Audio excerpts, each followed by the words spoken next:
Hello everyone, আসসালামু আলাইকুম। অনেক দিন পরেই বিক্রমপুরে ঘুরতে আসলাম। আপনারা তো জানেনই বিক্রমপুরে আমার শ্বশুরবাড়ি। তো 2 দিন হলো আমরা বিক্রমপুরে এসেছি।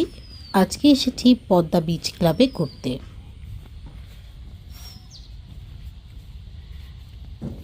লোহজংয়ের মিদ্যাবাড়ি এখানে খুবই জনপ্রিয়।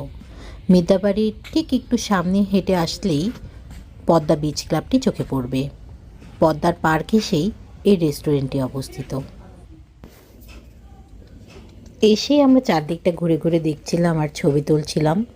খুবই ফটোজেনিক একটি জায়গা। আমরা বাসা থেকে লাঞ্চ করে আসি, তো তেমন কিছুই অর্ডার দিব না ভাবছি। মেনু কার্ডটা নিলাম, নিয়ে দেখছিলাম হালকার মধ্যে কি দেওয়া যায় বাচ্চাদেরকে একটু খেতে। তো আমরা ফ্রেঞ্চ ফ্রাই অর্ডার দিই আর ওদের জন্য একটু জুস অর্ডার দিই, আমরা কফি নিই। প্রাইস যেটা দেখলাম মোটামুটি রিজনেবল। আপনারা যদি মুন্সিগঞ্জে বাসা হয়ে থাকে বা বিক্রমপুরের আশেপাশে হয়ে থাকেন, আপনারা এসে এই জায়গাটা ঘুরে দেখতে পারেন।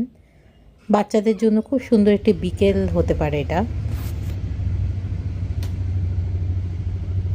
যাদের আসলে গ্রামে যাওয়ার অপশন থাকে, দাদাবাড়ি অথবা নানা বাড়ি ঘুরতে নিয়ে যাওয়ার অপশন থাকে বাচ্চাদেরকে, আমি বলবো বছরে একবার হলেও একটু গ্রামটা ঘুরে দেখা ভালো।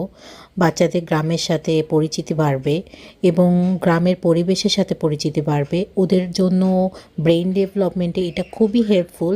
অনেকে দেখা যায় শহর থেকে গ্রামে যেতে চায় না, খুব দেরি করে, অনেক গ্যাপ দেয়। বাট আমরা ট্রাই করি বছরে একবার হলেও একটু গ্রামে যেয়ে বাচ্চাদেরকে গ্রামের পরিবেশের সাথে পরিচিত করার। যাই হোক, আজকের এই বিচ ক্লাবটা আমাদের কাছে অনেক ভালো লেগেছে। এরপরের দিন আমরা পদ্মা রিসোর্টে যাই, লাক্সারি পদ্মা রিসোর্টে, তা নিয়ে একটি ভিডিও করব। আজকে কিছু ছবি দেখাচ্ছি, এটা হচ্ছে আমাদের এই জায়গায় তোলা কিছু সুন্দর মুহূর্ত, সুন্দর ছবি। আপনারা যে ঘুরে আসতে পারেন, ভালো লাগবে ইনশাল্লাহ। ততক্ষণ পর্যন্ত ভালো থাকবেন, পাশে থাকবেন। আল্লাহ হাফেজ।